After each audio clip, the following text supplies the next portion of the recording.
Darlene,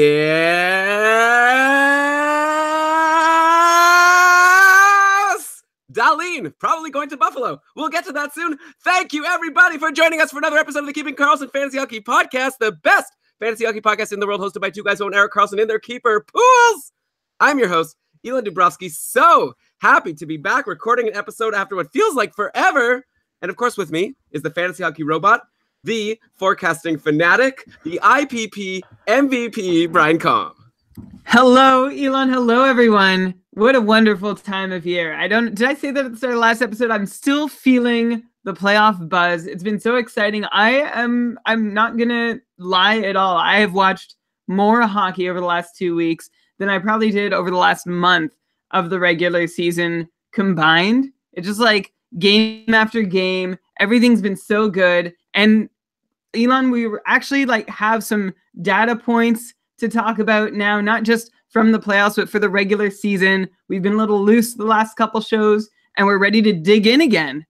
Yeah, this show, we're going to be serious again. I know we've been joking around a lot, but yeah, we decided it's time to dig in, look at some players, and it's fun because we get to frame everything around the playoffs, but obviously this is a regular season fantasy hockey podcast, so we'll be trying to give advice for next year. So lots to get to today. Before we get into it, let's mention that we are presented by DobberHockey.com, the best fantasy hockey website out there. They keep going throughout the playoffs, throughout the summer, throughout the season. They're always updating you with new content. You could get live line combinations during playoff games, which is fantastic. I've been using them to prepare this episode. Who else is updating the playoff line combinations in real time? Fantastic. DobberHockey.com. Check it out.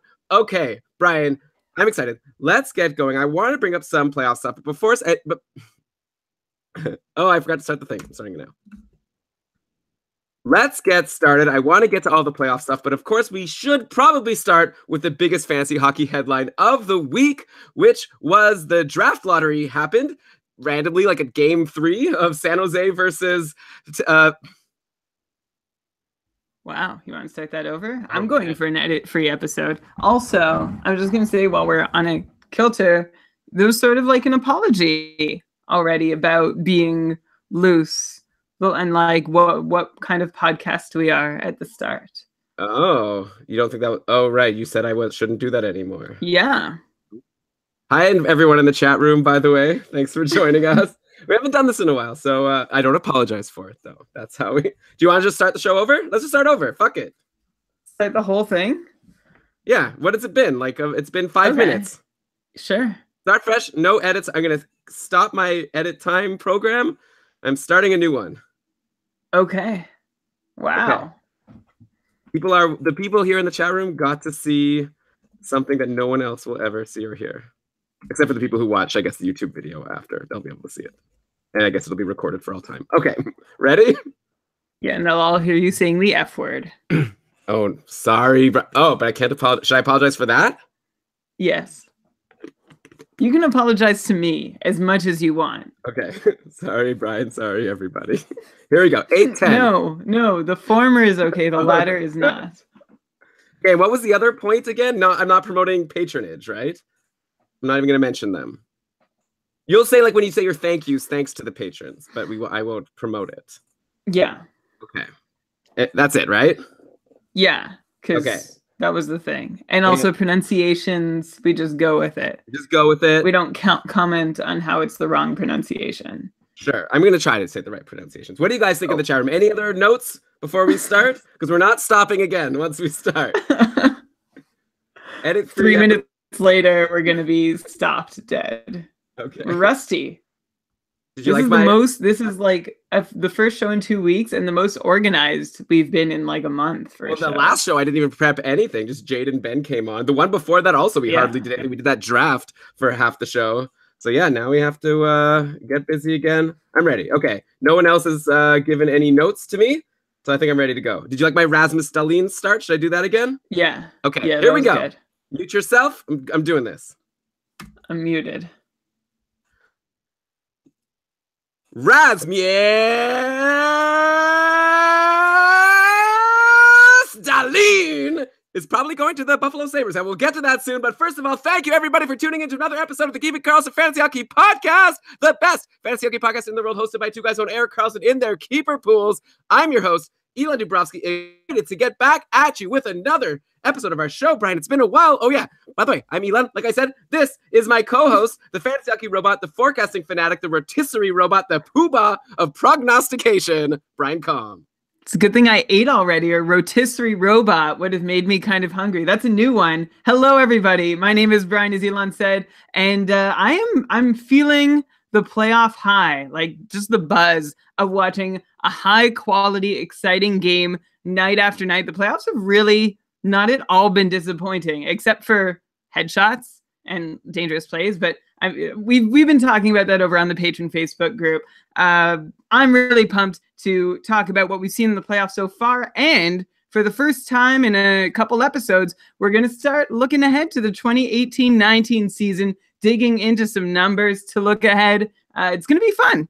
Yeah, I am very excited for this show. We've had some fun over the last 2 episodes, and now we're going to get in, like you said, digging into some numbers. We're going to frame it around the playoffs, but a lot of questions have come up in my mind while watching these playoffs games, and also the stats, of course, of like, oh, how does this affect how we should rank these players going to next year? So we'll get into all of that. Of course, one place where they're getting into all of that all year round is at dobberhockey.com. They've got new articles coming out every day. They've got all the tools still going. You can still check in-game line combinations like during the game for the playoffs. Very handy with their frozen pools tools. So check it out, dobberhockey.com. It is definitely a source. Also, there's articles there from Cam Robinson. He's been all over it. A guy who's been on our show a couple of times, one of our great patrons. So great job, Cam. Okay, Brian, let's get started. Before we get into playoffs, let's start with probably the number one fantasy hockey headline of the week, which is, of course, the draft lottery, which happened randomly in the middle of the San Jose Vegas. I think it was game 3. Anyways, we got the draft, and here we go. Buffalo. First overall pick, Carolina's number 2. We can go down the list actually a little bit later. I just want to focus on Buffalo for this episode, though, because I can't imagine they don't take Rasmus Dahlin, right? Like, who needs D more than the Buffalo Sabres? There aren't many teams, right? They're so shallow. They're like Rasmus Ristolainen plays 30 minutes a game, it feels like, every single game, just because they have no one else to take those minutes. And now they're going to get this super elite guy, Dahlin. I'm going to read to you, actually, Cameron Robinson's draft rankings post from Dobber Prospects. He had a little blurb talking about Dahlin. He said, we haven't seen a draft-eligible defender with this level of upside since Drew Doughty. Dahlin's ceiling is even higher. Effortless skating mixed with size, smarts, and dangles that would make Pavel Datsyuk nod in approval. He's the entire package and all the tools to become a game-changing pillar for an organization. So, wow, high praise for Dahlin from Cam. And, of course, the main question that we've been getting from listeners for, like, tweets on Facebook is what's now going to happen with Rasmus Ristolainen? What does this mean for Ristolainen's fantasy value? Risto had 41 points in 73 games next year. Risto had 41 points in 73 games last year, which is... I'm going to interrupt you since you cut yourself off. Who's Risto? That's what we call Ristolainen. I feel like it's more of a Risto. All right, fine. I'll go again. I had a coworker named Risto. I think that's why it came in my head. I think that's it, too. You've never called him Risto before. When I type it, I think Risto. Okay. Is that how he spelled it? Ristolainen had 41 points in 73 games last year, which is a 46-point pace. Over half of those points, 23 of those 41 points, came on the power play. So that's clearly where his bread is buttered. But, I feel like the full season numbers for Ristolainen last year don't really tell the whole story. He had a very rough start, but he really picked things up for the second half. He actually had a 56-point pace starting in January, 30 points in 44 games. So, he had 45 points the year before, and then this Jekyll and Hyde season last year, like before Buffalo got this first overall pick, I was planning on asking you, like, what's the real Rasmus Ristolainen? The 45-ish point guy that he seems to have been for the last years, if you look at overall numbers, or the 55-point guy that he was at the end of last year, once, the Sabres got a little healthy and they started scoring some goals. And now, though, everything becomes a little bit more complicated with Dahlin in the picture. So, Brian, I'm very curious to know, what is your take right now? We'll get into Dahlin himself, maybe on another show, unless you want to talk about him. Maybe we'll bring Cam on to talk about prospects, but I want to focus on Ristolainen. Which Ristolainen do you think is the real one from last year, first half or second half? And do you think his value is helped or hurt from Dahlin entering the picture? Like, obviously, losing top power play would be a huge hit, considering half of his points were on the power play, but do we even think that's going to happen? Yeah, that's the big question, isn't it? The first most obvious impact of Rasmus Dahlin joining Rasmus Ristolainen in Buffalo is that whenever someone says the name Rasmus, Ristolainen might be turning around for nothing because they're talking to Dahlin. But in terms of fantasy value, I'm going to say 45 points is probably the right amount for Ristolainen. I don't think, like you're asking if first half cold or second half hot, Risto is the real guy. The one is the real Ristolainen, and I don't think he's capable of keeping up either of those chunky paces for an entire season, cold or hot. One thing that affected Ristolainen last year was Buffalo finished 19th in the NHL in power play goals scored, down 11 goals from the year prior, which was a piece of what was hurting Ristolainen's numbers during the cold times. But I'm also not necessarily saying that the Sabres are going to get all 11 goals back and now Risto's a candidate for 50 plus because of that. Because if you gave them those 11 goals back just this past year, that would have put the Sabres 6th in the league in power play goals scored, which certainly is not where their power play belongs. Their expected goals for on the power play was actually right around 47, 48 goals for both of the last 2 years, which is the low end. Like that's what they had this past season, which was 11 fewer than the season before. So maybe the Sabres and Ristolainen all got a little lucky in their power play production back in 2016, 2017. As for how Ristolainen is actually going to be affected by Dahlin, aside from the name confusion, I'm not sure how affected he's going to be. Let's take a look at recent impacts on incumbent power play one quarterbacks when a hotshot young defenseman enters the lineup.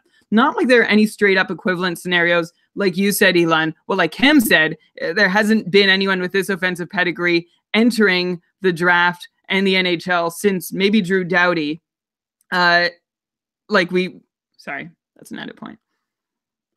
But we'll go with what we know from the last 10 years. So the only defenseman to get picked first overall in the last 10 entry drafts was Aaron Ekblad back in 2014. And he did not and still has not had much of an impact on the Florida power play situation. Brian Campbell was the guy back when Ekblad arrived in Florida. And Campbell remained the guy in Ekblad's rookie season. And they drew even in power play production in Ekblad's sophomore year. And that was a pretty low mark for both of them. Campbell had 9 power play points on the year. Ekblad had 8. And no Panthers D-man had more than either one on the power play. So just a bad year from the blue line on that Panthers power play. And of course, Ekblad still hasn't risen to the top power play unit on a consistent basis, with Keith Yandel holding down the role for the most part. So looking at other examples that may not fit in draft position, because Ekblad was the only number 1 defenseman pick, but in terms of potential ability, you have 2015's 5th overall pick, Noah Hannafin. He's still playing second fiddle to Justin Falk in Carolina. Colton Parayko hasn't displaced Alex Pietrangelo. Shea Theodore couldn't make much headway on the Anaheim depth chart while he was there, nor could Hampus Lindholm. Charlie McAvoy doesn't seem about to supplant Torrey Krug either. And that's sort of it. Like that's the landscape. So if Dahlin does supplant Ristolainen, he'll be the first guy to do it in a long time. You even look at other defensemen picked in the top 5 in the last 10 years who you're like, well, maybe did he do it? Did he do it? Adam Larson, Ryan Murray was picked 2nd overall, Griffin Reinhart, Morgan Rielly, Seth Jones, Ole Juolevi. So there's a list where just 2 of those guys, Rielly and Seth Jones, who have been picked in the top 5 in the entry draft, have eventually, not immediately, but eventually shown the chops to run a top power play unit.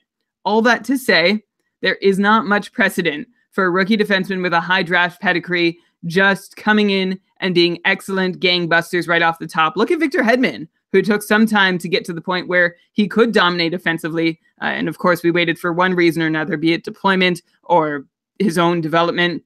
Even Erik Karlsson took a year and a bit to get going. And I will throw out one more factor in the Ristolainen-Dahlin situation.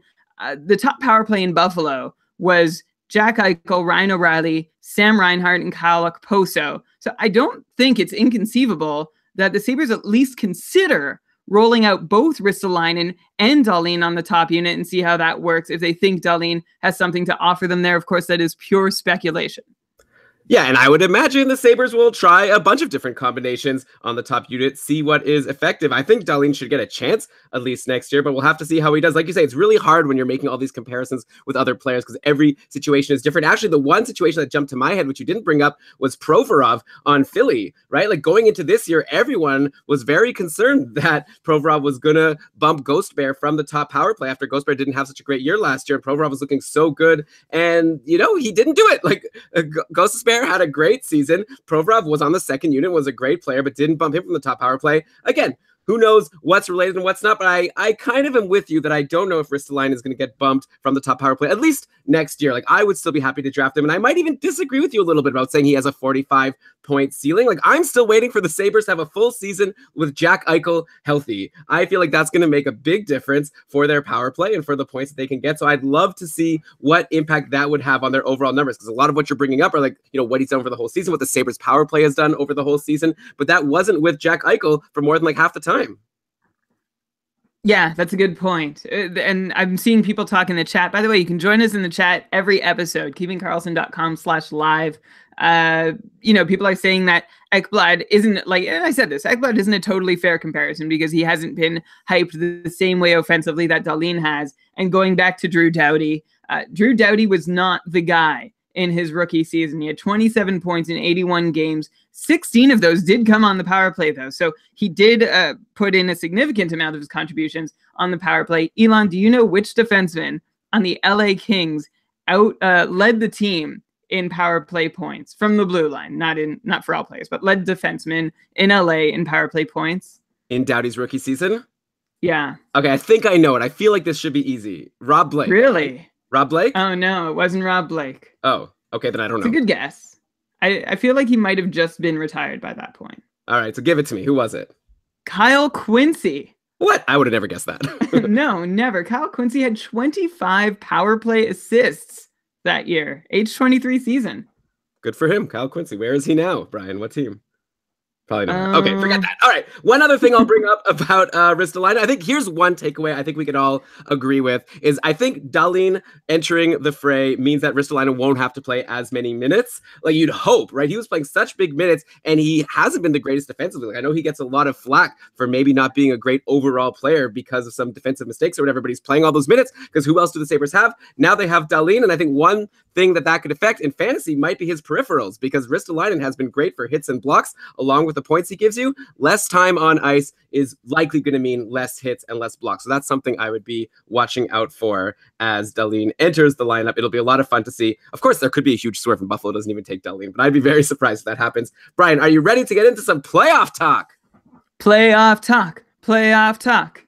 All right. Well, I wrote this morning. I wrote the Bruins are down 3-1 in their series against Tampa Bay, and it's not looking good with Krug injured and McAvoy seeming to be playing hurt. And I was right. It did not look good. It continued to not be good. The Bruins lost to the Lightning 3-1 today and are eliminated from the playoffs. But even though they've gone out, there's still been a couple of really great bright spots, mainly the top line, right? It's been so good. We have to talk about this line of Marchand, Bergeron, and Pasternak. In 11 games, Pasternak has 20 points. Oh, that was before today, actually. So who got Boston's only goal here? Krejci from McAvoy and Bergeron on the power play. Okay, so nothing for Pasternak. So he ends with 20 points in 12 games. Marchand, 17 points. Bergeron, 16 points in 12 games. So all three of them were fantastic. During the season, we documented Marchand's amazing 85 points in 65 games quite thoroughly. We also talked a lot about Bergeron, but I'm not sure we gave enough credit to David Pasternak. Like we've definitely said on the show, of course, that Pasternak is amazing, but have we really dug into how amazing he is? Like he ended the season with 80 points in 82 games for his age 21 season. That is extremely impressive. A point per game guy playing all season long. You know, Brian, we've been doing this patron rankings with our patrons. So every day we do a vote on our patron only Facebook group where we vote for who's the next player in the ranking. It's been, I believe, 19 players ranked now. We're just about to rank number 20 today. So far, David Pasternak is not on the list. Neither is Bergeron, by the way. But I want to talk about Pasternak. Like, are people sleeping on David Pasternak at this point? He had 70 points in 75 games last year and then 80 points in 82 games this year. And now this amazing playoff run. I'm curious to know where you're placing him for next year. Like maybe now he's solidified himself as being a point per game guy, or I know you, the Fantasy Hockey Robot, you'll be able to look into his underlying numbers and see if you think that pace was sustainable. Like I feel like on one hand, you'd expect with Pasternak having such amazing playoffs, typically players like that get overrated for next year, but like how much higher can you rate someone who's already probably like a top 20 guy, but maybe he should be higher. Maybe he should be like a top 10 guy. Like I'm looking at our patron rankings. We've got someone like Patrick Kane, another right winger. He had 76 points in 82 games last year, and he was ranked 13th by our patrons. Like, I'm curious to know, like, who would you prefer between Patrick Kane and David Pasternak as a comparable? So I guess it all comes down to if you think Pasternak is like a sure point per game guy with upside for more, or if you think he's been overperforming. So I'd love to hear your analysis. Yeah, like I'm a little surprised that you like, sure, Pasternak has not been ranked in our patron rankings yet. I don't know that anyone is necessarily sleeping too hard on David Pasternak. Everybody knows he's amazing. I think the question you're asking is he a top 10, a top 15, a top 20, a top 25 guy? Like, just trying to figure out exactly where he belongs. Is he a first rounder, second rounder, third rounder? Pasternak, certainly a top 20, 25 guy by most offensive measures this past season. But the picture is even better when you combine the last 2 years. If you look at the last 2 years, 2016 through to the end of 2018 combined, Pasternak is 9th in all situations goals per 60 minutes, 8th in all situations points per 60 minutes, 10th in all situations individual Corsi 4 per 60 minutes, aka shot attempts 4 per 60 minutes, and 15th in all situations individual shots 4 per 60 minutes. So 9th, 8th, 10th, 15th, and this is in the league, including defensemen. So like Brent Burns is placing in some of these categories ahead of Pasternak, and some centermen are too. So they're like, the value of him being a winger, being a forward, and doing this is like obviously going to make him a sought after commodity. What makes him an even more sought after commodity is that Pasternak is only turning 22 in a few weeks from now. So you could reasonably assume might just be the internet issue. Can you go from he's going from 20 he's turning 22? Sorry? You had an internet issue. Oh. Could you go from he's turning 22? Okay. Yeah.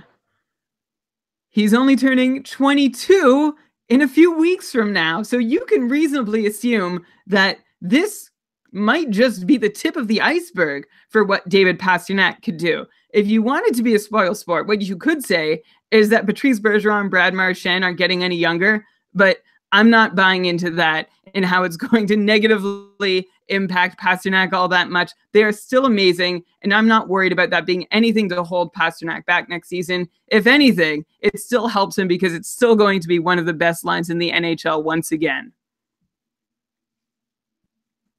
Did you want to answer about the Kane question? I asked that already. Okay, yeah, sure. As for who I'd like between David Pasternak and Patrick Kane, I'm going to go Pasternak here, though that may be in part due to my general distaste. Did you stop me? No, I just sighed. Oh. I did a gasp. Okay, I'll just continue then. No, well, now I'll just go from the beginning again. And I'll gasp again.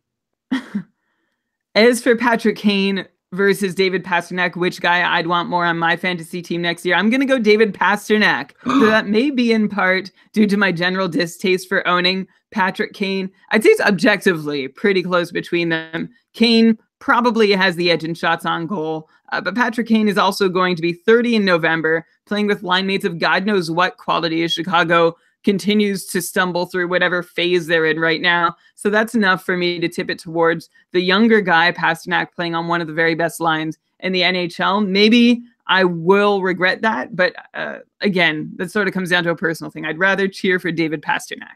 Wow, so you're all in on David Pasternak. Brian, my vote for today went to Jamie Benn with Pasternak still available. People in the chat room here are saying that I'm dumb. Would you agree with the people in the chat room here? Should I be switching my vote to Pasternak?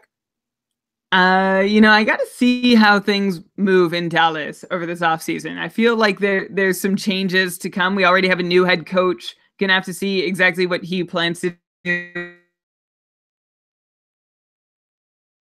So, Brian, whoever else, Brian, god damn it, your internet's like totally breaking up. Why? This was also happening on the last one. Let me check. Stressful.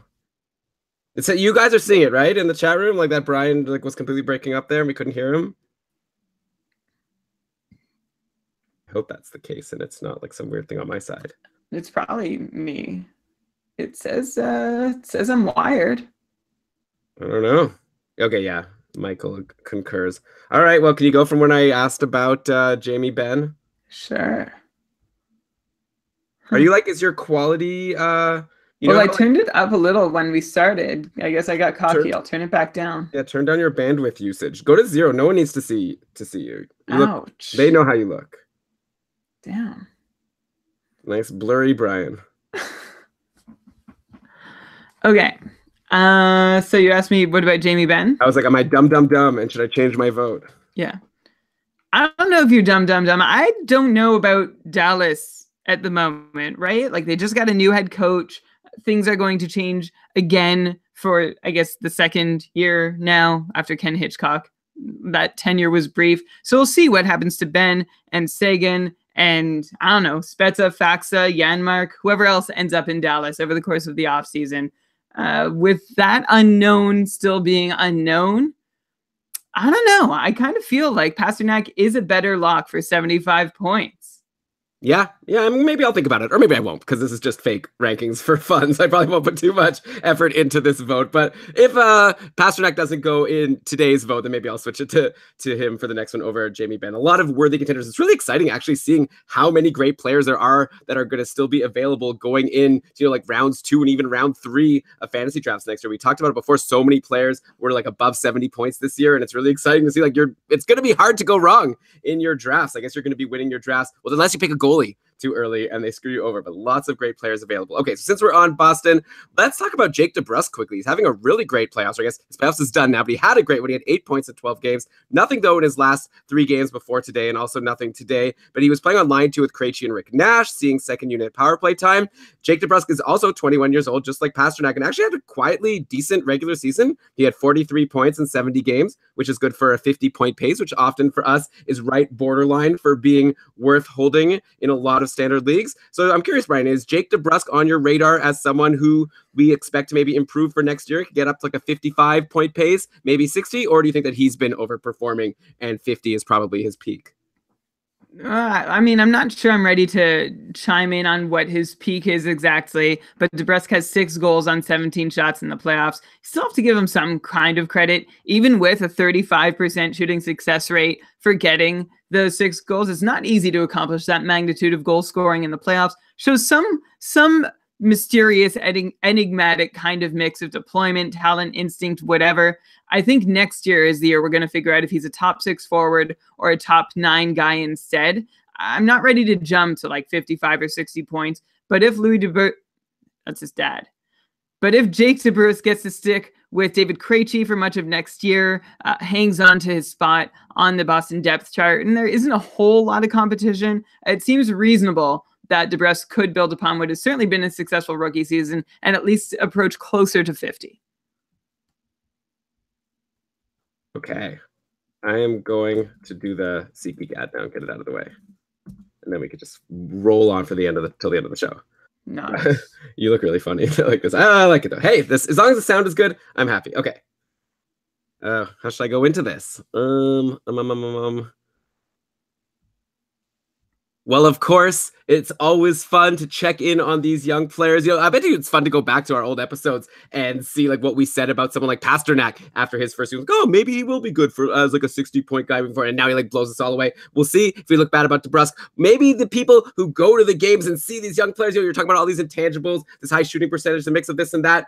Maybe if you see DeBrusk play, you could have a better sense of how good he can be. And the one good way to go see him is to buy a ticket, go to the game, and why not use our sponsor for this episode, SeatGeek, to accomplish that very task. That is right. We are being sponsored by SeatGeek, which is the most convenient way to get tickets to sports games and concerts and anything else you want to go to. You can just download the SeatGeek app. It's also really fun to just browse like what's going on in my area tonight. I do that sometimes. Like, what should we do tonight, honey? And then we look around and say, oh, look, we could go see a comedian at this place. So, you know, it's a lot of fun. Plus, you could be guaranteed you're going to get great sites. They're sourcing from lots of different places. You could sort by a bunch of things, including by value, which I really like. You know, sorting by price is nice, but I like to know, like, is this a good deal or is this not a good deal? So all of that and much more by using SeatGeek, and you could even get $20 off your first purchase if you're a listener of our podcast. Brian, I normally ask you to give that away, but I just realized I spoiled the big, like, tell our listeners how they could get an even bigger discount. Why don't you tell them how to get that $20? Yeah, my shtick is also to talk about how I like to browse SeatGeek. I download the app, I check out what's going on, I check out ticket prices, and I see what a good deal looks like. And then I finish the job. I do the deed right on the app if I feel like I'm ready to go and I want to pay that much to see an event. If you aren't sure whether you want to pay however much to see an event, how about if you got $20 off your very first SeatGeek purchase? Would that help you? If it would, feel free to take them up on it. All you need to do is download the app Enter the promo code KEEPING to get $20 off your very first purchase with SeatGeek. What a deal. That is offer code KEEPING, as in keeping Karlsson. And Brian, now let's go to the other side of that Tampa-Boston series, the team that's going to be moving forward to the Eastern Conference Finals, and that's the Tampa Bay Lightning. I want to touch on this line of Brayden Point and Ondrej Palat and Tyler Johnson, but specifically about Point and Palat, who have both been great so far in the playoffs. Going into today, Point had 9 points and Palat had 8 points in 9 games played. Point scored again today, so still a point per game in now through 2 rounds of the playoffs. Brayden Point, man, he's so good. I'm curious to know, what do you think about him for next year? He put up 40 points in 68 games in his rookie season, and then Brayden Point had 66 points in 82 games last year. I know we talked all throughout the season about how well Point was doing in, like, small little packets. He's done this many points in this many games, but overall 66 points. That's so impressive. That's a lot higher than we expected from him going into the season. Did that 66 points look sustainable to you? Do we think he's going to go up from there? Because there's not much higher up to go. Like, you hit 70 points, you hit 75, all of a sudden you got a superstar on your hands. Is that what we have with Brayden Point? So I'm curious, is this a Pastrnak situation from a couple of years ago? Going into drafts a couple of years ago, David Pastrnak was falling to the 7th, 8th round. He was a huge steal. Is this going to be the last chance to get Brayden Point, not in the first 2-3 rounds of fantasy? Is he a true star, or is he overperforming? I'd love to hear your take on Brayden Point. I don't think Pastrnak ever fell so far after having a season as good as Brayden Point has had. And Brayden Point also has had the better start to his career. His rookie year had Brayden Point getting 40 points in 68 games, which translates to a Jake DeBrusk-like 48-point pace, which ain't too shabby for a rookie, especially who was not getting top deployment. And Brayden Point has looked incredible in the playoffs so far, as, of course, the Canadian playoffs broadcasts have repeated ad infinitum over the last several weeks. But they're also making Brayden Point out to be some kind of revelation when we'd seen Point play at such a high level for like the entirety of the regular season, plus flashes of brilliance in that rookie season as well. One number that'll jump out at you when you look at Brayden Point's stats is that he's shooting near 15% over his career. That's 400 regular. That percentage comes on 400 regular season shots, and 15 is kind of a high number for that. But if Brayden Point can keep up his shot pace, can keep up this shooting percentage over the course of another 200 shots or so like this upcoming season, that could make 15% a legitimate baseline for his shooting percentage rather than a number that you would be merited to think could be a little high. Brayden Point might have benefited from some on-ice shooting luck as well last year, but if he did, it wasn't by a ton. So I'm hopeful that Brayden Point can be like the new triplet on that second line in Tampa. Now that Kucherov has graduated to the first line, we've seen he and Palat, and now Johnson is... We've seen Point and Palat and Tyler Johnson as well, to maybe a lesser extent, all click so well together through these first 2 rounds of the playoffs. But you're asking if he can do any better than what he put up this past season. Brayden Point is likely still going to be on the second line. And he really, last year, wasn't anything more than a stand-in on the top power play unit, which makes 70 points a pretty tough target to hit. Even if he does continue playing this well every time he does take the ice, he just won't have the deployment, I don't think, to be able to push his point total high. Can you say that last line again? You had a little, to push his point total that high. Could you say that? To push his point totals that high. Yeah, I think that's fair. Like 66 points, like I said, that's a really impressive season. Even if you're saying you think he can do this again, that makes him worthy of being drafted maybe in like the that makes him worthy of maybe not being drafted in like the first 2-3 rounds, but at least, 4 or 5, you want to definitely get Brayden Point off the board because he seems like a very reliable contributor to the Lightning and also to your fantasy team. Then we have Palat, Ondrej Palat, who is, I think, very interesting. He's already 27 years old. We've seen a lot from him. Like, we've seen many seasons. We have a lot of data to look at. He had 52 points in 75 games last year, which is pretty much a 60-point pace. If you look at his stats year in, year out, he seems like pretty much a reliable 60-point guy. barring injury, which is the big problem with him, is Palat has had a lot of trouble staying healthy, but a 60-point guy, especially for a guy like Palat who hits, he's really good for like over a hit per game. So if you're in a league that counts hits, Palat is a very valuable guy in fantasy. And maybe if we think that Braden Point is like a superstar in the making, which I guess you downplayed a little bit, maybe he's not that good, though it seems like mostly you were just concerned about his deployment. So I don't know, but playing with someone as good as Braden Point, I wonder if maybe he could be, and I'm now talking about Palat, a bit of an under the radar pick for having such a really good line mate to play with going into next year. Maybe he could break that 60-point pace, and especially if you're in a hits league, he's going to help you in peripherals, and he seems like a really solid bet with great deployment. So barring, concerns for injury, I'm curious to know, like someone like Palat, how would you compare him to someone like, let's say, Wayne Simmons, who's always been known as being a solid 60, 65-point guy, but gives you those hits and helps you in those peripherals, which makes him super valuable in leagues. I don't think Palat has ever been really considered in that echelon, but after Simmons had a down year and Palat had another solid season when he was healthy, I wonder if they're now in the same conversation. So I have a few points to hit on here. First, for anyone worried about Palat's injury history, Palat missed 25 games this year, 7 last year, 20 the year before, and 7 the year before that. So take it to the bank that Andre Palat is only going to miss 7 games this season. This year sure seemed disappointing, with Palat dipping in and out of the lineup with injuries. But Elon, I'm not sure that we're looking at the same numbers. When you say he's been a reliable 60-point guy and this season was a really solid one for him, Palat only managed a 52-point pace this year, which is actually quite consistent with the 2 years prior, where he's posted 57 and 53-point paces. He enters the 2018-19 campaign 4 and 5 years removed from his respective 63 and 59-point seasons, and I'd venture to say that those higher-end ones are less likely to be repeated than the more recent 3 in the 52 to 57-point range. Palat's individual numbers at even strength have been remarkably consistent over the best years and the not-as-good years, with the main fluctuation showing up at his on-ice shooting percentage. Higher in the years he was close to 60, lower in the years that he didn't quite get there. Palat's time on ice has also moved by 30 seconds in several directions in each of the last 4 seasons as his role gets tinkered with. And I imagine as he tried to play, like this year, it seemed when he came back into the lineup a couple times, he wasn't quite ready. He wasn't 100%. So maybe that had a bit to do with his change in regular ice time this year. One place I would love to see Palat get some shifts back, though, is on the power play. At an average of 2 minutes and 6 seconds per game this season with the man advantage, Palat was down below any previous power play deployment outside of his rookie season.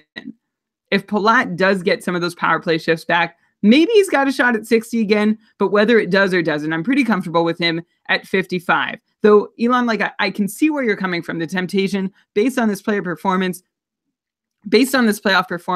and the emergence of Braden Point, yeah, you could take that swing for 60-plus points if you want to try and predict some future chemistry. But if you want to try and predict some future chemistry between Palat, Point, and Tyler Johnson, but I am not a huge projector on chemistry. Like, you don't like to make projections based on chemistry? Is that what you're saying? Yeah, I mean, it's like a magical idea. It could actually exist, but us trying to project teammate chemistry is getting into some weedy, foggy, fuzzy areas. Well, I mean, I'm just going based on what I've seen, and that, like you say, it's a small sample size in this playoffs. And to be fair, he didn't have a 52-point pace this year. Braden Point had 52 points in 75 games, which is good for a 57-point pace. You're right, not 60. I was rounding up. Okay, but you're right. I guess every little point counts. You said Braden Point when I think you meant Andre Palat. Yes, I meant. So what should I do? Okay, fine. I'll say it again. And to be fair, Andre Palat had 52 points in 75 games this year. So it was actually a 57-point pace, not a 52-point pace. Though, you're right, it wasn't 60. I was rounding up, so sue me. Though, yes, I am aware that every little point counts, since we're only talking about 82 games in the season overall. But I like Palat. I think I like him better than a 55-point guy. I'd be mainly concerned about injury. And then I asked you for this comparison to Wayne Simmons, which you didn't give me, which is fair, but I'm going to push for it now because we have to talk about Simmons in that the news came out between the last episode and now that Simmons was basically hurt all last year with so many injuries. He had a fractured ankle, a pulled groin, 2 mouth injuries, a torn ligament in his thumb, and a torn pelvis all throughout the season, which is insane. Like, how did this guy even play as many games as he did? Wayne Simmons played 75 games. No wonder he only had 46 points. So he becomes a really interesting guy to draft for next year, assuming he has enough time to heal from all of this stuff that he's been dealing with. It was definitely an aberration for him to have such a bad season. So now going to next year, I guess both I'd love to ask you if you are liking Point more than Simmons for a hits and points league, and also, like, what do you think about Simmons overall? Does this news affect your opinion of Simmons, the fact that he was injured for so long? I think you said Palat. You said Point instead of Palat again, but I will fix that. Also, like, where I did the math again, I don't know what numbers you're using, but I definitely have Palat at a 51.25 pace. I rounded up to be generous to 52. Oh, where did I see 52 points in 75 games? Where did I see that? Where did I write that? Why did I write that? I don't know. Must have just been a brain fart. So I'm just going to come back at you again. Oh, wait, 1 sec. Let me just... Oh, no, that was 2 seasons ago. He had 52 points in 75 games. So you could correct me. I mentioned that. All right. You're right. But the season before, he had 53-point pace. Okay. Go for it. Okay. Elon, I hate to keep going back and forth on this, but actually, Brian, you know what? How about just let me say it really quickly. And actually, Brian, to correct myself, now I am seeing that I was referencing old numbers. It was 16-17 Palat that had 52 points in 75 games. You're right. Only 35 points in 56 games last year. I apologize. Okay, let's just talk about Wayne Simmons.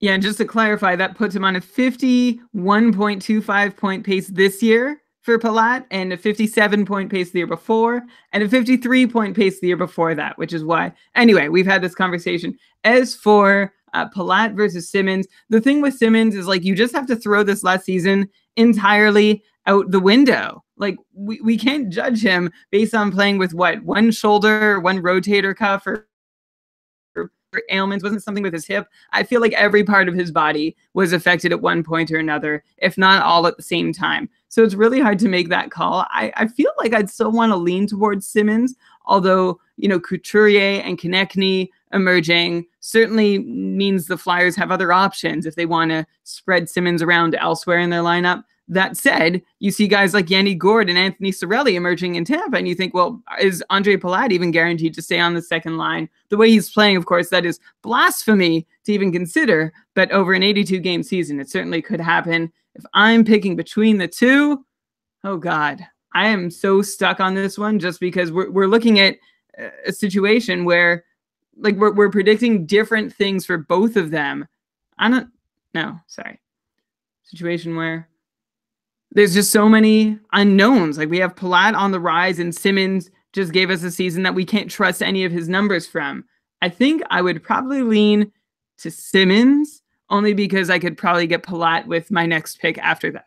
Oh, okay, that's one way to go. Yeah, Simmons, I think it depends a lot on if he's going to be able to stay on the top power play, or if, like you say, he gets bumped by someone like Konechny or even Nolan Patrick. Like, lots of good names over in Philly that could potentially bump Simmons eventually. So we'll have to see. And, you know, speaking of announcements of players who were hurt, like, all of last season, we got a bunch of them after their teams were eliminated from the playoffs. Simmons was not the only one. Before we look into some more specific instances, it sounds like you're saying, because I was going to ask, like, what do we do with these types of announcements? Like, do we then not count that season when we're coming up with projections for next year? Is that a sign that we should expect the player to do better because we assume they're going to be healthy? Like, how do you generally take this news? Because it comes out every year in the playoffs after a team finally gets eliminated. Oh yeah, this guy was hurt like forever. Like, he clearly wasn't at his 100%.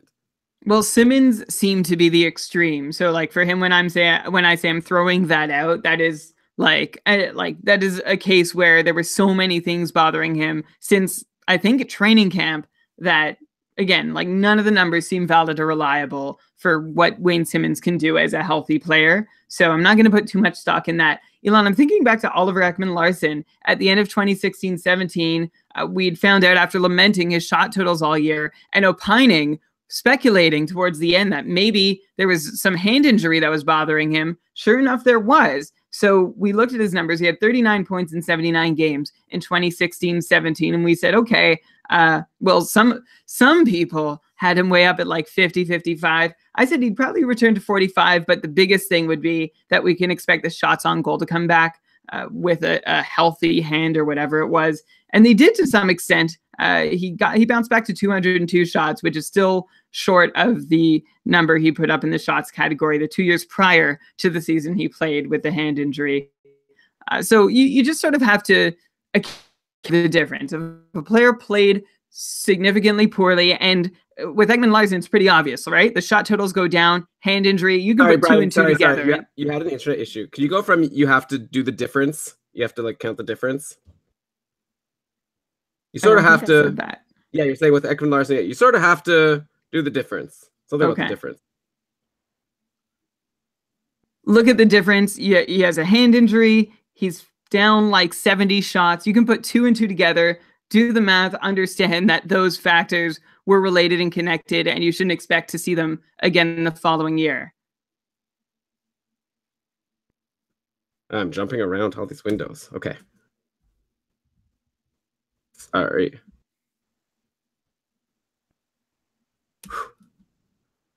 Okay, so in that case, here are a couple of players who we had this year, and I guess you're saying it's a bit of a case-by-case basis. So one of the names was Zach Werenski. He apparently played through a shoulder injury all season. Perhaps that contributed to his meager 37 points in 77 games in his sophomore season. After the Blue Jackets were eliminated, he underwent shoulder surgery, which apparently will take like 5 to 6 months to recover. So I feel like it's tough to decide when you should draft Zach Werenski next year. You'll definitely be able to get him a lot later than you were able to do last September, when we all thought, or a lot of people thought, that he was going to be able to continue on that amazing rookie season. I believe you were one of the people who weren't as convinced. But either way, now not only did Zach Werenski have a bad season, but also, like, the fact that he's going to take 5 to 6 months to recover from this surgery means he's not going to be able to train in the offseason. I'd imagine that must affect him. On the other hand, once he is healthy, we should expect him to be better than he was last year, right? So where do you land on Zach Werenski for next year with this news coming out?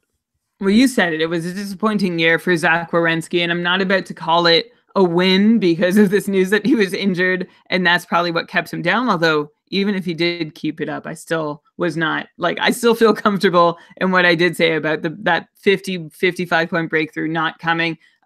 So what happened last year with Zach Werenski? What should we expect?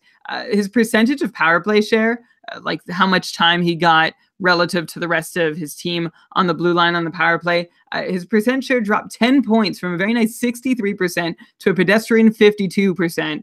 And it's hard to say that Werenski did not deserve to be bumped down the way he was playing, while Werenski's even strength numbers stayed level despite this injury from the 16-17 season through the 17-18 season. Werenski's power play shot attempt rate dropped by a small but noticeable amount, but big, very noticeable drops show up in Werenski's individual scoring chance, individual high danger shot attempts, and rebounds created rates, all of which were at least cut in half. And if you're thinking, I haven't heard those referenced a whole lot, where can I find those? Naturalstattrick.com tracks those very handily.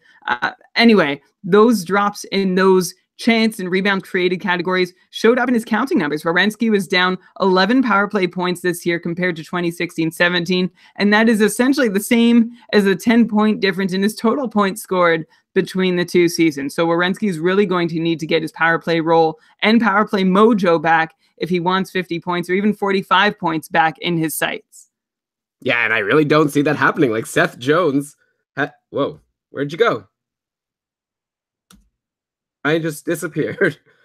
What is happening today, guys? I guess we got to do this show every week, otherwise we forget how to put a show together. Brian, he's in the chat room here. Am I disconnected? I don't see you. I'm not seeing you in this chat with me. So yeah, I think that is what's happening here. I could send you or I guess you have the link still to join. There he is. I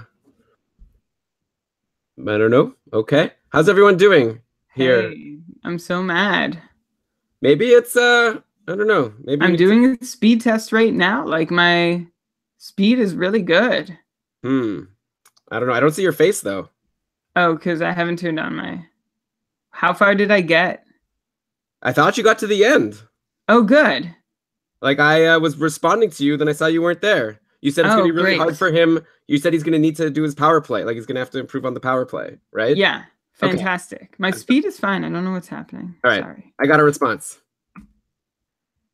Yeah, and I imagine it's going to be really hard for him to get that power play role because Seth Jones has really shown himself to be worthy of that spot as the top power play defenseman. He had such a great year. Why would Columbus be rushing to put Seth Jones behind Zach Werenski on the depth chart at this point? So yeah, I feel like definitely Werenski is going to fall in drafts next year. There's no question about that. And the question is, how late do you wait to get him? At some point, he'll maybe have some value. I don't think he should be a free agent to start the year. But yeah, it might be tough for him to get to, like you say, more than 40. Maybe he could get to 45 points, but it'll be tough if Seth Jones continues with what he did. You know, it's kind of interesting to look back and think about that Seth Jones for Ryan Johansson trade from a few years ago. It seemed at the time, I don't know, it seemed like a smart trade. Now it kind of looks like maybe Seth Jones was a better choice, though Johansson's had a really good playoffs, but he had a pretty weak season. I guess we'll get to Nashville in a little bit, but it's interesting to think. I wanted to bring up one more of these season-long injuries that were affecting players. Here's a player that did just fine. Nico Hischier on New Jersey apparently played through all of last season with a chronic wrist/hand injury, and he still put up 52 points in 62 games. And he still put up 52 points in 82 games as a rookie. So a really solid season for Hischier, and he was injured. He's now going to have the area immobilized for the next 2 to 4 weeks. And hopefully that means he'll be even stronger next year in the wrist and hand areas. And I guess that's all the more reason to expect him to do even better next year, right? Beyond just the fact that he's a year older and is going to have more NHL experience. He's also maybe going to be a little healthier. That's Hischier, right? Yes. Great. Yeah, I'm very excited to see what Nico Hischier can accomplish next year. Hischier played most of the season on the top line with Taylor Hall and then plus Bratt or Palmieri, depending on Palmieri's health. You wanted me to project like future growth for point, but I am much more comfortable saying we can expect future growth from a healthy sophomore Nico Hischier next year. Just makes the 52 points all the more impressive. Bump him up a little bit on your Calder ballots. Do you think that Taylor Hall, he's going to be playing with a Hart Trophy winning Taylor Hall next year? Quick take?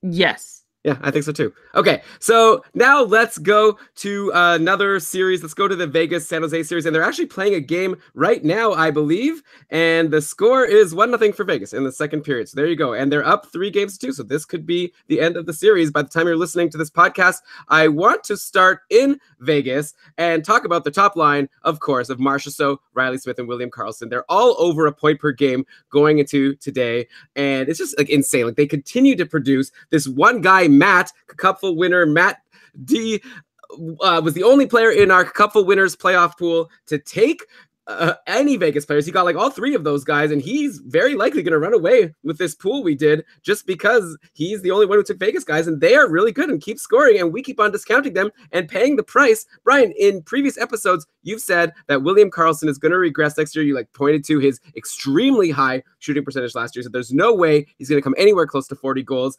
and you said like maybe even 20 goals will be hard for him to reach. I'm going to give you another chance now to like update that prediction now that we've seen he has 4 goals in 9 points in 9 playoff games. Like obviously he wasn't listening to that episode because he's like regression schmegression. I'm just going to continue to get a goal every couple of games.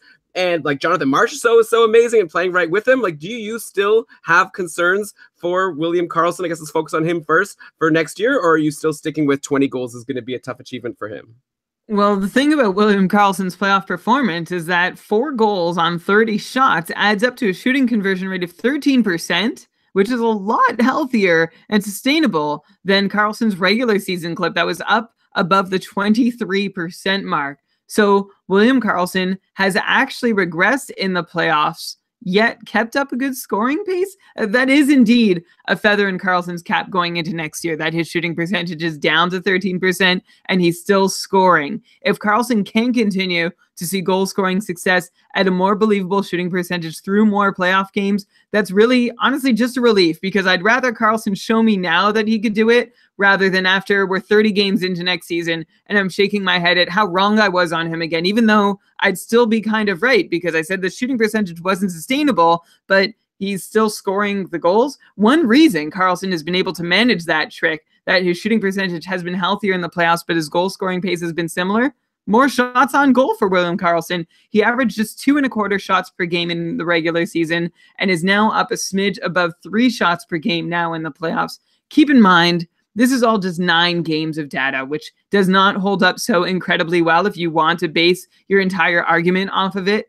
But if William Karlsson is going to have any hope of continuing to be a 40-goal scorer next year, getting 3 shots a game is a start, and these 9 games so far serve as a pretty good template for how he might be able to accomplish the feat. Hey, we'll add one more data point. He has an assist today on Jonathan Marchessault's goal. And hey, maybe William Karlsson won't hit 40 goals next year. Maybe he'll hit 35, but still be a point per game guy because he's playing with the great Jonathan Marchessault, who is just so good. I mean, like, goddamn, like, how good is Jonathan Marchessault? We got a tweet from the @FantasyRef, who, thanks for listening to our show and including us in your rankings of all the different fantasy projectors. We didn't come up with any actual projections that we released, but you still, I guess, listened to an early season episode and pointed out how wrong we were about Jonathan Marchessault, as of course we deserve to be told. I had him apparently at 45 points and you said 50 points. He ended up with 75 points on the year. I recall, Brian, you did a lot of research into expansion teams and how many points their leading scorers got, and based it on that, obviously that was a silly exercise because the Vegas Golden Knights are no expansion team, or not like any other expansion team, considering they're very likely going to be, or not very likely, but they're on pace right now to be going to the conference finals, which doesn't happen very often. So Marchessault, clearly amazing. And like Brian, I wonder where he should land in our patron rankings. Like I said, we've ranked up to number 19. Marchessault doesn't even have a vote yet. Maybe he should be in the same conversation with someone like David Pastrnak. Like, he's so good. And I feel like these guys playing with him, like Riley Smith and William Karlsson, might just be like guys we should expect 65, 70 points from just because they're playing with Jonathan Marchessault at this point. Or am I going too crazy? No, it does help them to play with someone as clearly, obviously skilled as Jonathan Marchessault. Some of us who watched Vegas during the year were in on that secret, who watched Florida the year before, even got some little views in on Tampa the year before that. Anyone watching him in the playoffs now, it's clear as day that Marchessault and William Karlsson and Riley Smith and several, Alex Tuch, by the way, has been ridiculous. Like, he's been shocking me with the things he's been doing. Maybe that shows that I wasn't watching Vegas enough in the regular season. Anyway, Marchessault, first off, I get to say I was closer to his number than you were, Elon, at the start of the year. So I'll take a little bit of pride for that, but I was way off. I'm wondering, Elon, where Marchessault goes next year in relation to guys like Taylor Hall, Claude Giroux. You asked me about David Pastrnak? What? Sorry. No, sorry. You asked me about the patron rankings. I said like, oh, because I just said like, oh, maybe like, we're talking about Pastrnak here. Maybe Marchessault should be. That's what I said. You asked me about the patron rankings. I don't know. I'm going to say maybe Marchessault goes a smidge below David Pastrnak, but it could break either way. I think the case can be made for either guy. And again, I think this goes down to how I broke the tie between, who was it? Palat and Simmons. I'll go for the guy who I'm sure won't be around for my next pick. I feel like Marchessault still could be a stealthy pick, as people don't believe that the Golden Knights can do this twice. Yeah, well, Jonathan Marchessault, I am a believer. I'm going to be maybe drafting him next year too high. I don't know, but I don't want to lose out on all these Vegas guys like I do in every single draft, and I don't want the fantasy ref coming to me and telling me that I keep being wrong about these guys. Next year, I'm hoping to be right. Hopefully not, like, over now predicting these Vegas guys. Definitely we have to give them some respect. Like, you talk about Alex Tuch. Actually, I wasn't going to bring it up on the show, but since you mentioned him, what happened was David Perron was injured for a while. He's like the second line guy with James Neal and Eric Holla, and so Alex Tuch was playing on the second line, was doing great. David Perron came back, couldn't crack the second line because Alex Tuch was doing so well, but now it looks like Perron has been back on the second line and Tuch has fallen down. So it'll be surprising if he can keep up the pace that he put up earlier in the playoffs. And watch out for David Perron, another guy you have to watch out for next year. Like, just so many guys on Vegas that are good. And yeah, William Karlsson, I'm glad you've backed off a little bit on your projection that he's going to be like not worth, like 20 goal guy. They're a dime a dozen. I think that he is not a dime a dozen, especially in the situation he's on playing on that top line. Okay, and of course, the team that might get eliminated today, which is kind of a weird thing to be saying because everyone listening to this already knows the result of this Vegas San Jose game. But whatever, the team that Vegas is playing, the San Jose Sharks, I want to ask about Logan Couture and Tomas Hertl, who have been great on their second line with Mikhail Bodker, and they've also both been on the top power play with Pavelski and LeBlanc and Brent Burns. So it's been so far 12 points in 9 games for Couture, 9 points in 9 games for Tomas Hertl before today.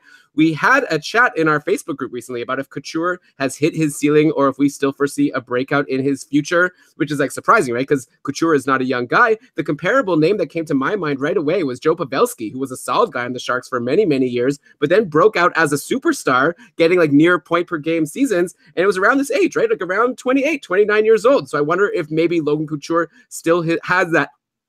Yeah. Logan Couture still has that in him, or if maybe what we've seen is what we should expect from Couture at this point. So curious to know, what do you think? Do you think Couture finally is going to break out as a near point per game guy next year after only 61 points last season? Or do you think that that's very unlikely and Couture, even though he's having an amazing playoffs, he's probably like a 60, 65 point guy and that's all he is? The thing that most people waiting for a Logan Couture breakout tend to forget is that the breakout, I think, has already happened. Couture averaged a 67-point pace in his age 22 through age 25 seasons. Those spanned from 2011 through to the end of 2015. Now Couture is a newly turned 29-year-old. Isn't getting any younger, right? So you could probably win a lot of bets if you went around asking whether Couture was younger or older than 27 years old, because everyone just sees him as this kid waiting in the wings behind Pavelski, behind Thornton, ready to break out. Anyway, I see a lot of Couture's under-the-hood offensive numbers following the same trajectory as his point totals, peaking in that age 22 to 25 range, then slowly tapering off since then, which is, of course, where we're at now. The one thing that really would change Couture's point scoring and fantasy outlook would be if a spot opened up with one or both of the Joes on line one next year, assuming Thornton re-ups once more in San Jose, of course, or if Couture gets an upgrade to the Bodker, Hurdle, LeBlancs that have been flanking him of late. If he gets a better line mate, say Evander Kane sticks around and plays with him on the second line, any re-breakout for Couture would almost certainly come from better deployment rather than a sudden burst of growth or maturity. Right, and I think that's what happened with Joe Pavelski, right? Like he got onto that top line consistently with Thornton and with Patrick Marleau. No, who was that third with the Joes? I guess it was always hard to know who was going to be playing with the Joes after a while. But I guess just playing on the top power play with Thornton top line was enough. Oh, and Brent Burns kind of broke out around that time. So I guess everything came together. So yeah, I agree with you that it would have to be the people around Couture that help propel him. But I can see it happening. I'm curious, is Tomas Hertl maybe that guy? Like I said, he's had an amazing playoffs, point per game. Overall, though, he had 46 points this season. That tied his career high. He's 24 years old now. Do you think he'll be able to beat that 46 points next season? Like, has this playoff changed your mind about him? I think we've already talked about Hertl a few weeks ago, and you said you don't really see him as being an impact guy in fantasy. But maybe this has changed your mind, or maybe you're going to say playoff, small sample size. I know the drill, Brian. So just let me know. What do you think about Tomas Hertl? One thing I like about him right now that maybe I didn't think about him in terms of at the start of the season is he's been on that top power play now for a while. That's a great spot to be in. And if he could stay there all next season, I feel like, and if he's on the second line with Logan Couture, I feel like that's a pretty good recipe for someone to at least be able to break his 46-point career high, at least break 50. I've had pretty good success projecting Tomas Hertl at 45 points, so I'm going to keep doing that until he shows me otherwise through an entire regular season. 45 points has essentially been his pace for the last 3 seasons. Hertl's now entering his age 25 season in 2018-19. And sure, it's possible that playing with a great centerman and maybe that elusive better third piece for his line, those factors together can help him top 50 points. And that plus making use of that newfound top power play time that you've mentioned, assuming that it sticks. So again, we're looking to a deployment situation rather than a player breaking out situation. Hertl seems like, when you watch him, he seems like a guy who's capable of beating the 50-point mark. He just has not, he's run out of laurels to rest on, when he was up and coming. Now he's 25. We've seen a few years of 45 points. So I'm going to need to see a bump in deployment plus an actual improvement in his play to believe that he can get there. All right, so how about this, Brian? Can we at least agree with Tomas Hertl? Fine, don't reach for him as a 50-plus point guy, but I think he's at the point now where if, at the start of the year, if he's somehow still a free agent for you and you're seeing, points at the beginning, don't wait on him. Grab him because he seems to have the pedigree and he seems to be in a good place right now. He's coming off a good playoffs. He's on a good line. He's on the top power play. I wouldn't wait too long on him. I think he's the potential guy.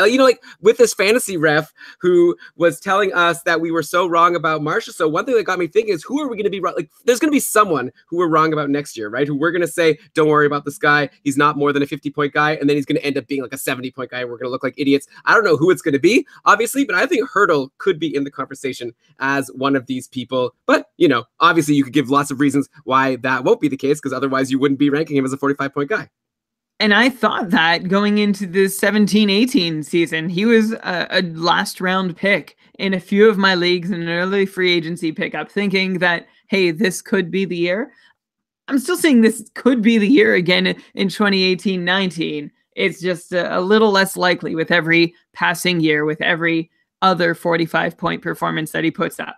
That is fair. And by the way, since our last show, now remember we listed a whole bunch of goalies who had been pulled in the first round. We could add a couple more goalies to that list. Martin Jones got pulled a couple times during this playoff series versus Vegas. And I guess we had to expect that was going to happen. If all these great goalies were getting pulled at least once, Martin Jones had to join the list eventually. Even Pekka Rinne has now been pulled twice for Nashville. And yeah, he's been having a rough go of it versus the Jets. Actually, I don't really feel like talking much about goalies moving forward. I know you heard my dog in the background. I'm just going to keep going there. Yeah, this season's been crazy with goalies. We've talked about that so much. Now you add Jones and Rinne as goalies that you couldn't depend on game in, game out to not blow up your save percentage, I guess, in playoff pools if you're counting that kind of thing.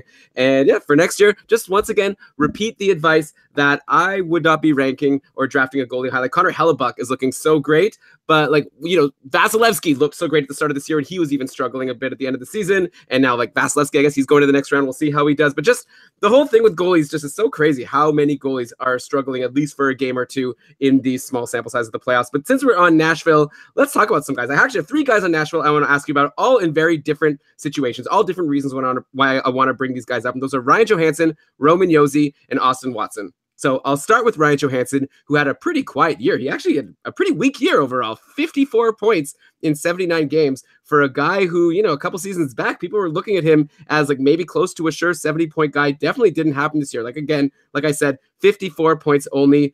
But now Ryan Johansson, 11 points in 11 playoff games so far. So our patron, Peter, in our Facebook group, he was saying how he's so frustrated because he had Ryan Johansson during the regular season and he didn't draft him in the playoffs just because he was so frustrated with how lackluster he was. And now he's mad at himself seeing Ryan Johansson producing for one of his opponents in a playoff pool.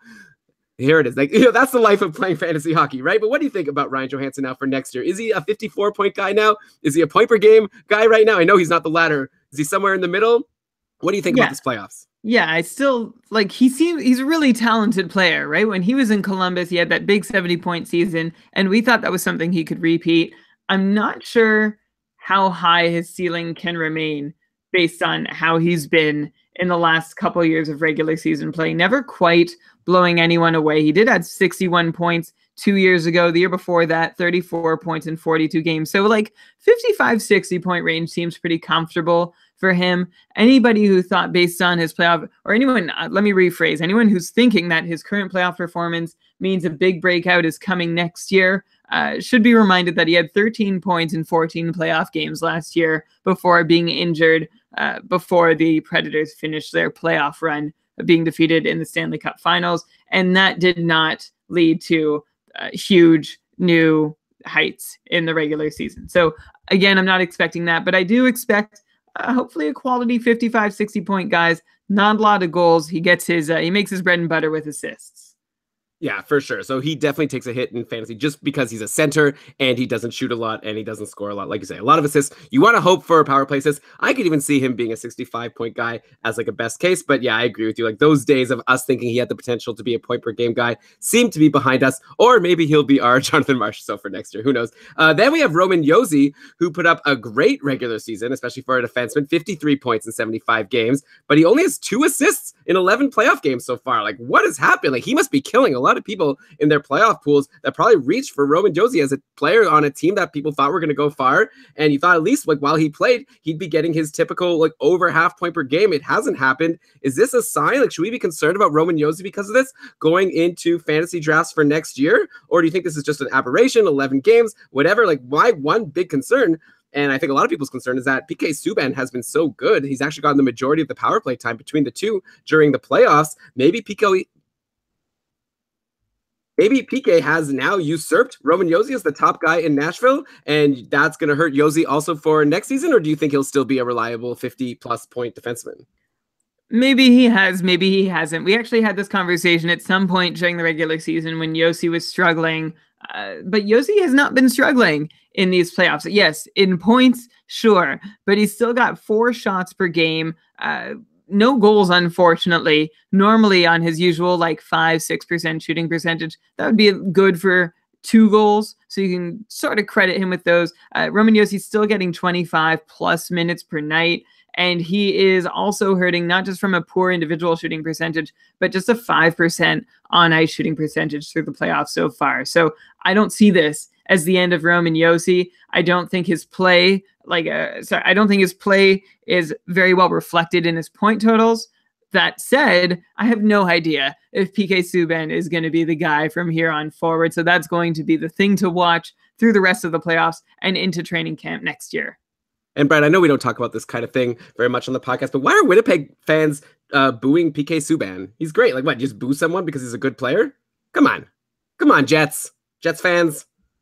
I don't know, is that a stupid thing to say? There's definitely a reason for it, but I can't remember what. Whether it's a good one or not, I can't remember. All right, tweet at us at Keeping Karlsson. Let me know. I'm just curious. Why are the Jets fans booing such a good guy? Can you scratch this? Because I feel like the answer could possibly be racism. So. Oh, well, then that would be a bad reason to boo him. Yeah.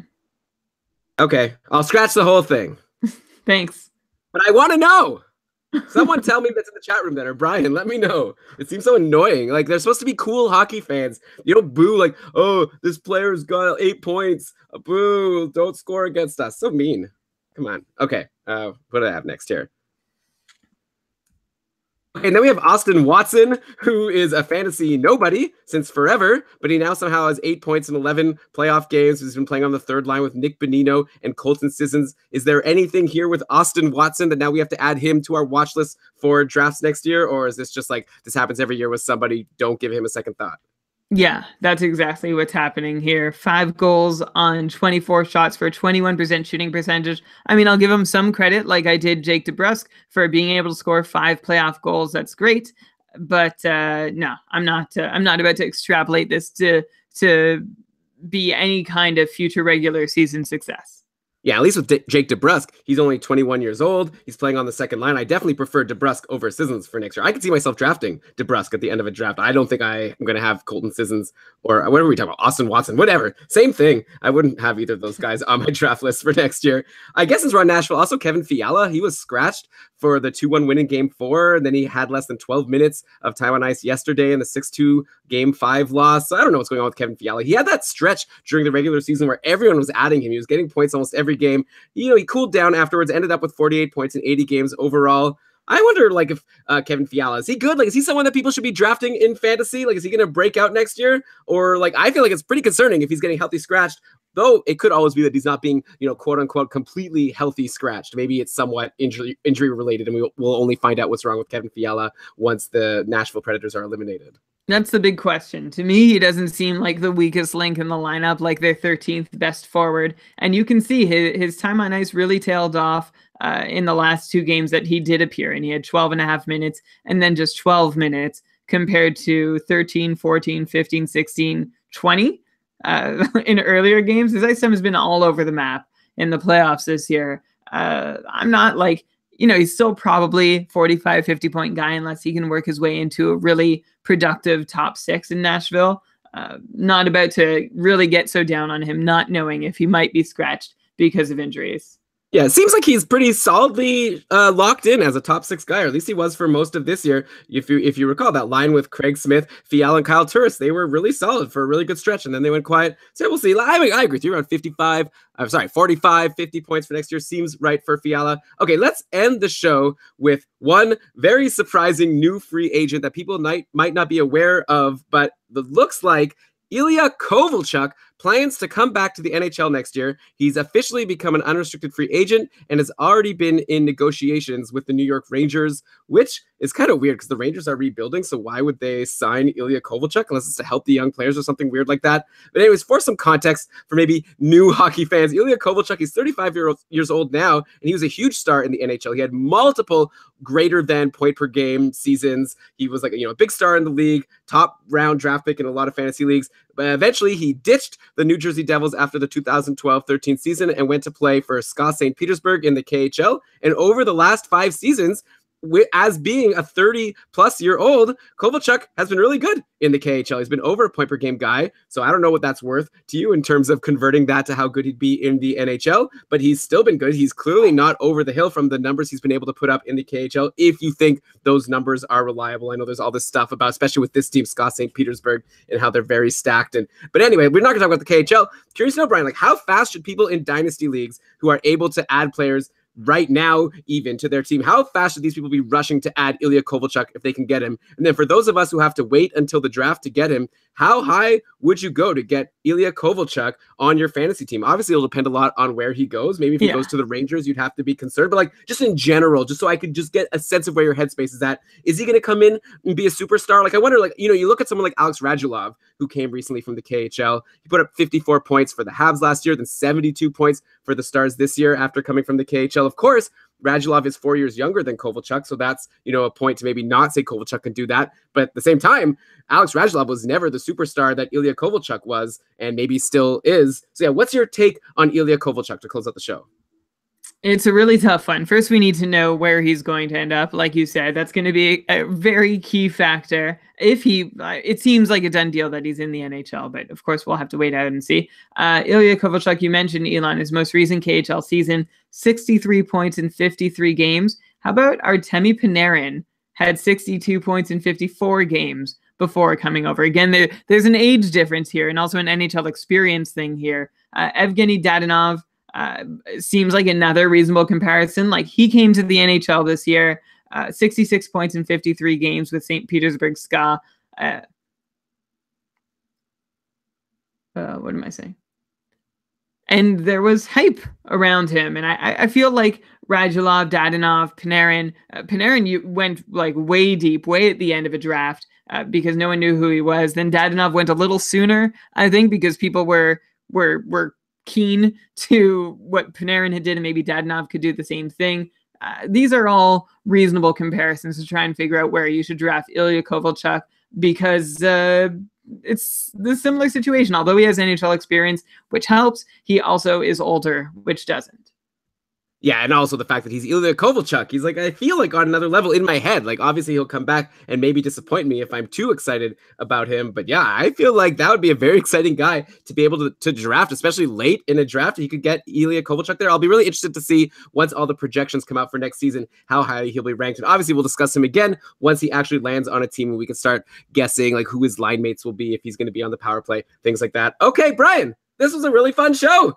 I've really missed doing this. I had a lot of fun prepping today, coming up with what questions I would ask. It was really fun to be able to be like, what am I wondering about in fantasy? And then to know that later tonight, I'm going to be able to find out everything I'm curious about from the Fantasy Hockey Robot. So thank you for doing this great show with me. I had a lot of fun. Thanks to everyone, of course, for listening to the show. We really appreciate it, especially in the summertime. You're not even in leagues, but I think you who are listening are the ones that are going to have a leg up for next year, because you got to think about this stuff all year round. There's lots of things happening, especially in the playoffs. We have to decide what we're supposed to believe in, what we're supposed to not. And I think we've gotten a lot of things to at least chew over for the next couple of weeks before our next episode. If you disagree with anything, or if you want to ask us any follow-up questions, we always love if you could tweet at us at Keeping Karlsson. We'll definitely get back to you.